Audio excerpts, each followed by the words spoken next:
Bismillahirrahmanirrahim. Assalamualaikum warahmatullahi wabarakatuh. Perkenalkan, nama saya Fahina Amalia dengan NIM 22210101071 dari kelas A4 PRI. Jadi di sini saya akan membuat video penjelasan materi dari makalah saya, yaitu kelompok 7 mengenai manajemen keuangan pendidikan di sekolah ataupun di madrasah.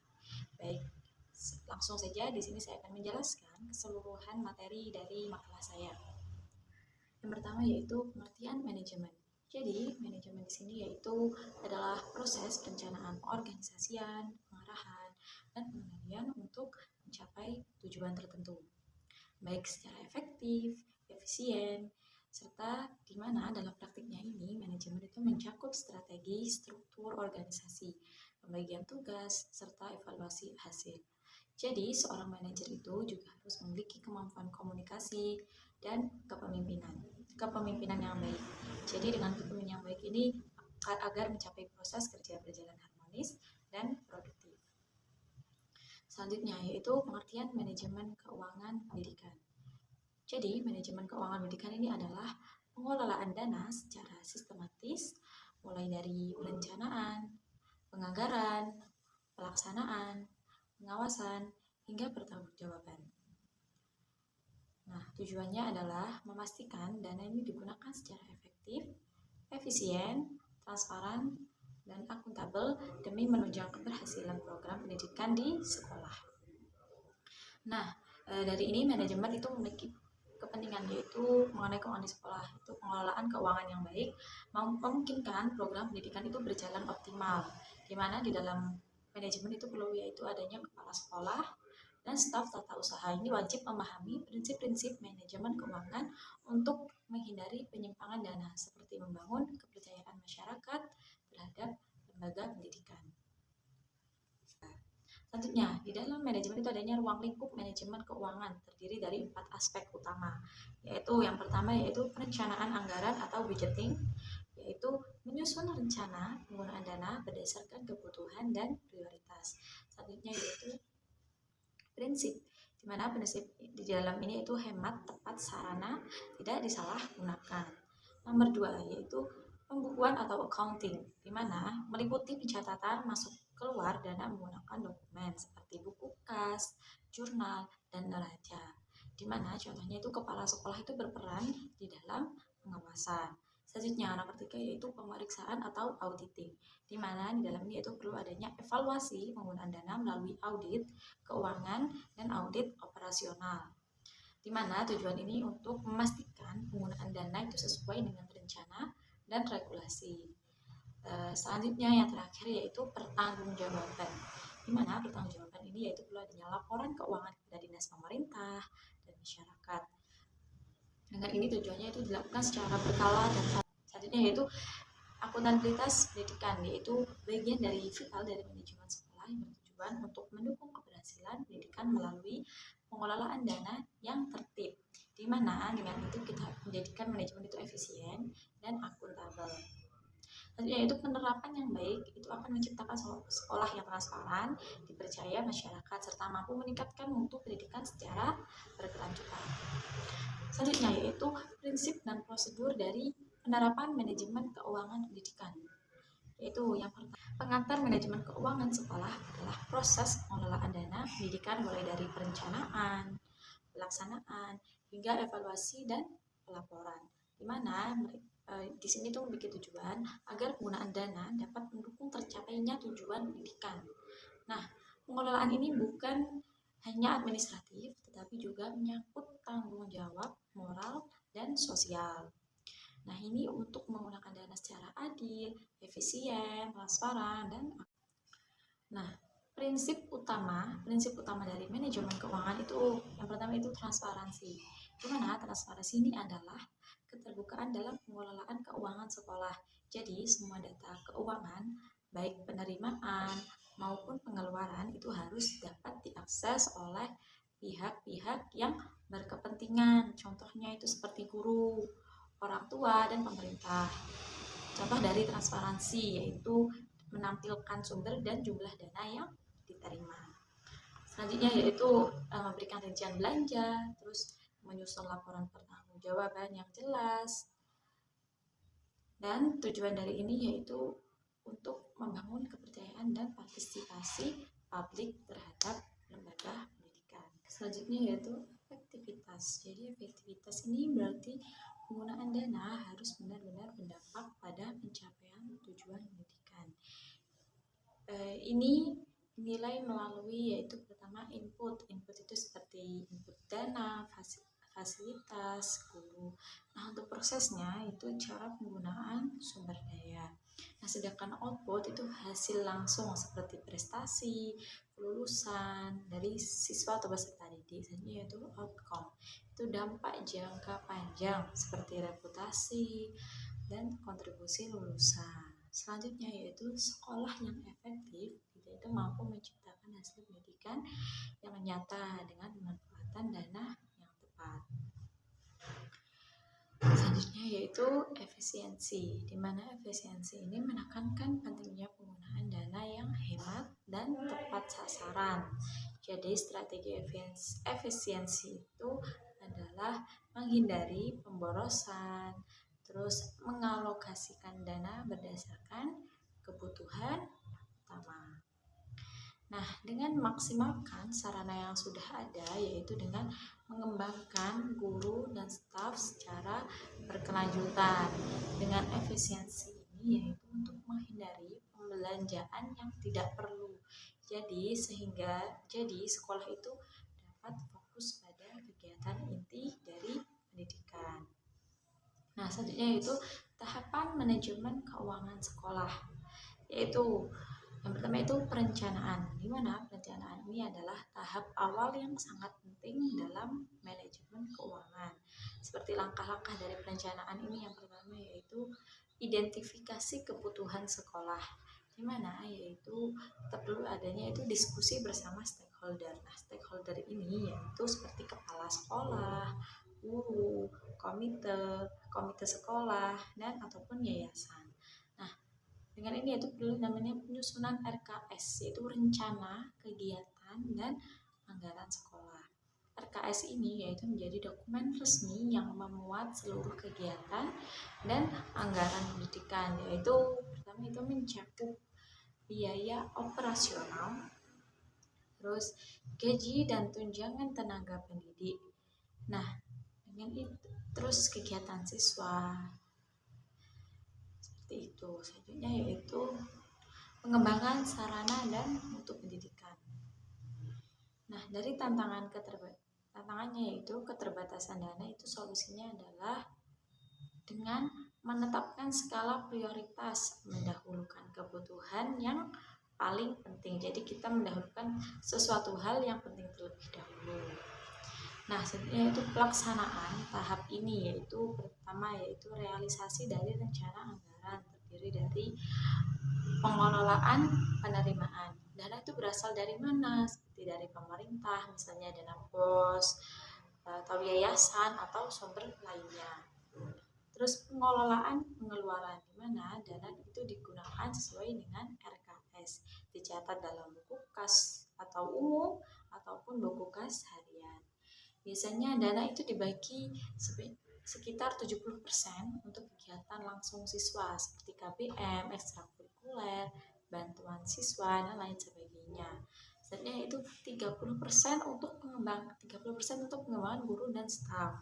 Nah, pelaksanaan ini harus dilakukan secara fleksibel namun tetap disiplin sesuai anggaran. Jika ada perubahan, misalnya inflasi atau kebutuhan mendesak, yaitu digunakan pendekatan skala prioritas lagi. Itu pengawasan dilakukan untuk memastikan dana digunakan sesuai prinsip dan rencana. Dari jenis pengawasan yaitu internal itu seperti evaluasi berkala yang dilakukan oleh kepala sekolah dan kepala yayasan ataupun yayasan di situ. Yaitu eksternal yaitu audit atau dinas pendidikan atau juga disebut dengan lembaga independen. Selanjutnya itu kita perlu yaitu fokus dengan evaluasi, yaitu keselarasan pelaksanaan dengan rencana dan keakuratan laporan keuangan.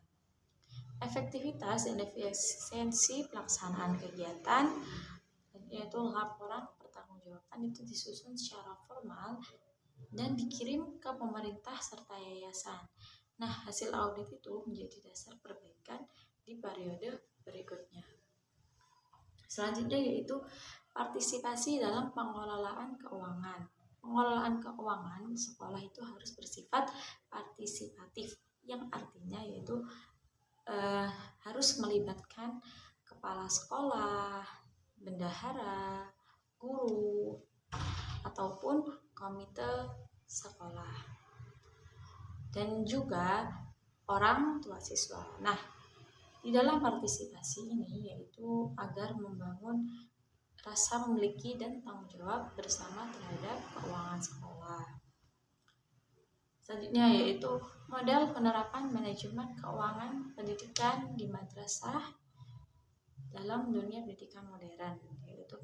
Jadi pembiayaan itu tidak hanya dilihat dari besarnya anggaran yang dikucurkan, tetapi juga dari dua sisi penting, yaitu allocation side atau pengalokasian dana, dan revenue side yaitu sumber pendapatan, di mana kedua dimensi ini itu mencerminkan strategi dan kebijakan pembiayaan yang berkeadilan dan berkelanjutan.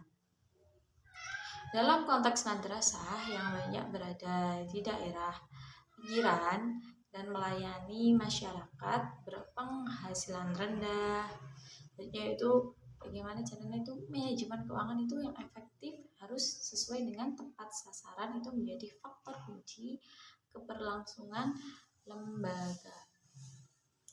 Nah, selanjutnya itu model pembiayaan global menurut John Smallpad, yaitu terdapat dua model pembiayaan dasar, yaitu flat grant model, yaitu di mana model ini tuh mendistribusikan dana secara merata tanpa mempertimbangkan kondisi sosial ekonomi daerah. Jadi setiap siswa itu menerima jumlah dana yang sama meskipun bertujuan pemerataan administratif. Jadi model ini sering mengabaikan ketimpangan kebutuhan dan kemampuan antar wilayah. Selanjutnya yaitu model equalization model, di mana di dalam model itu mengutamakan prinsip keadilan dengan memberikan dana tambahan kepada daerah yang miskin atau yang rendah. Nah, model ini itu memperhitungkan konteks lokal yang dianggap lebih inklusif dan menyetarakan akses pendidikan. Nah, selanjutnya itu ada juga yaitu menurut Thomas Jonas, di mana mereka itu mengembangkan 6 model pembiayaan yang lebih kompleks lagi, yaitu yang pertama yaitu power equalizing model, di mana yaitu artinya pajak dari daerah kayak didistribusikan ulang untuk membantu daerah-daerah yang miskin. Selanjutnya nomor 2 yaitu complex tax model, yaitu semua pendanaan pendidikan ditanggung oleh pemerintah pusat. Selanjutnya nomor 3 yaitu foundation plan, di mana model ini tuh menentukan biaya minimum per siswa. Jadi daerah yang tidak mampu akan dibantu oleh pemerintah. Selanjutnya itu guaranteed percent equalizing model, di mana model ini tuh pemerintah menjamin persentase pembiayaan pendidikan khususnya untuk daerah yang tertinggal. Selanjutnya yaitu complete local support model, di mana di dalam ini pembiayaan itu sepenuhnya semua dari pemerintah lokal. Jadi itu berisiko memperlebar kesenjangan. Selanjutnya itu flat grant atau versi lama, di mana menyalurkan dana secara tetap tanpa mempertimbangkan disparitas. Ini itu tantangan pembiayaan madrasah di Indonesia. Ini tentang madrasah ya, khususnya itu yang berbasis keagamaan dan berlokasi di daerah pinggiran ataupun yang sedang menghadapi tantangan serius dalam penggalian dan pengelolaan dana. Nah, di sini yaitu ada beberapa sebagian besar siswa itu berasal dari keluarga ekonomi yang rendah. Jadi perlu adanya yaitu SPP atau iuran SPP yang dapat ditarik yaitu sangat terbatas. bantuan dari program pemerintah seperti dana BOS atau bantuan operasional sekolah. Dan meskipun itu membantu, itu belum mencukupi seluruh kebutuhan operasional. Nah, dengan itu perlu adanya yaitu sumber dana tambahan seperti zakat, infak, dan sedekah yang atau disingkat dengan ZIS. Jadi, bantuan tersebut itu insidental, yaitu pemerintah itu seperti DAK, BOP atau BUMN itu belum bisa diandalkan secara stabil. Jadi, keterbatasan SDM dalam pengelolaan keuangan dan minimnya partisipasi masyarakat juga menjadi penghambat. Namun, demikian berbagai penelitian itu telah menemukan yaitu model-model manajemen keuangan yang relevan dan aplikatif bagi madrasah. Antara lain yaitu pertama, model manajemen keuangan terpadu atau singkatannya yaitu RAPBM. Jadi, model ini berfokus pada perencanaan keuangan yang sistematis dan partisipatif melalui rencana anggaran pendapatan dan belanja madrasah atau juga disingkat dengan RAPBM. Jadi, penyusunan RAPBM itu melibatkan semua pemangku kepentingan seperti kepala sekolah atau kepala madrasah, terus guru, komite sekolah, tokoh masyarakat, dan perwakilan wali murid atau disebut dengan stakeholder. Jadi hal ini tuh bertujuan untuk memastikan bahwa perencanaan keuangan itu benar-benar mencerminkan kebutuhan real madrasah. Nah, dalam RAPBM ini semua sumber dana itu dicatat secara rinci di dalam seperti SPP, dana BOS, diswaf, hibah, dan lain sebagainya. Begitu juga dengan estimasi pengeluaran seperti gaji operasional, ekstrakurikuler, infrastruktur. Model ini juga mencantumkan dana cadangan serta mekanisme pengendalian dan monitoring. Nah, keunggulan dari model ini yaitu dapat memastikan belanja itu tepat sasaran dan efisien, serta meningkatkan transparansi dan akuntabilitas, terus juga dapat mempermudah audit dan laporan. Selanjutnya, nomor 2 yaitu model manajemen keuangan berbasis akuntabilitas dan transparansi dalam model ini. Jadi, dalam model ini, semua aktivitas keuangan madrasah harus dapat dipertanggungjawabkan dan dapat diakses oleh publik atau transparan.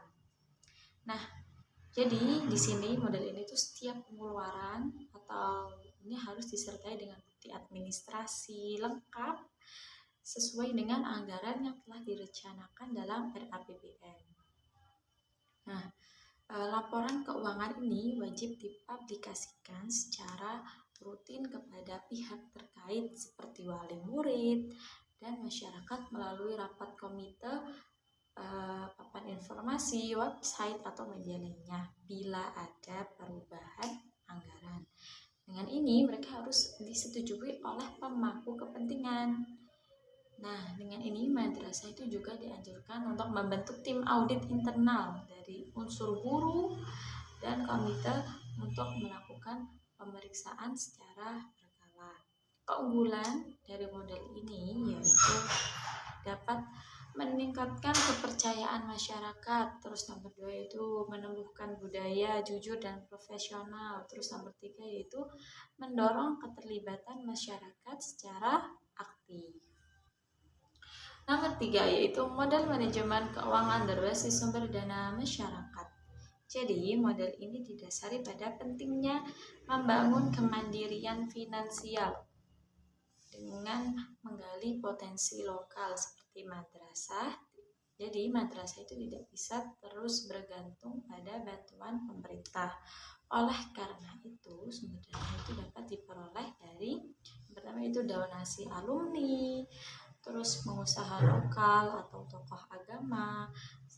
Ada lagi yaitu seperti adanya program kreatif seperti bazar amal, terus pengajian ataupun pelatihan secara berbayar. Nah, dengan kerjasama ini dengan lembaga tersebut yaitu dengan lembaga zakat atau institusi keuangan syariah. Nah, yang terpenting madrasah itu harus membangun hubungan yang baik dan memiliki kepercayaan masyarakat agar mereka itu mau berkontribusi. Selanjutnya yaitu keunggulan dari model ini yaitu mengurangi ketergantungan pada pemerintah. Selanjutnya yaitu mendorong kemandirian dan daya inovatif lembaga serta membentuk kedekatan emosional antara madrasah dan masyarakat. Selanjutnya nomor 4 yaitu model manajemen keuangan berbasis ziswaf atau zakat, infak, sedekah, wakaf. Nah, model ini fokus pada pengembangan sumber pembiayaan dari dana umat yang bersifat syariah dan berbasis sosial. Nah, dana ziswaf itu mencakup yang pertama yaitu zakat fitrah dan zakat mal. Selanjutnya yaitu infak dan sedekah harian. Nah, wakaf produktif atau tanah bangunan usaha. Nah, pengelolaan dana ini memerlukan pencatatan yang profesional dan pertanggungjawaban yang jelas. Penggunaan dana ini diarahkan pada kegiatan pendidikan yang relevan seperti beasiswa siswa yang tidak mampu, terus pengadaan sarana dan pembangunan infrastruktur. Baik, mungkin itu saja yang dapat saya sampaikan. Wassalamualaikum warahmatullahi wabarakatuh.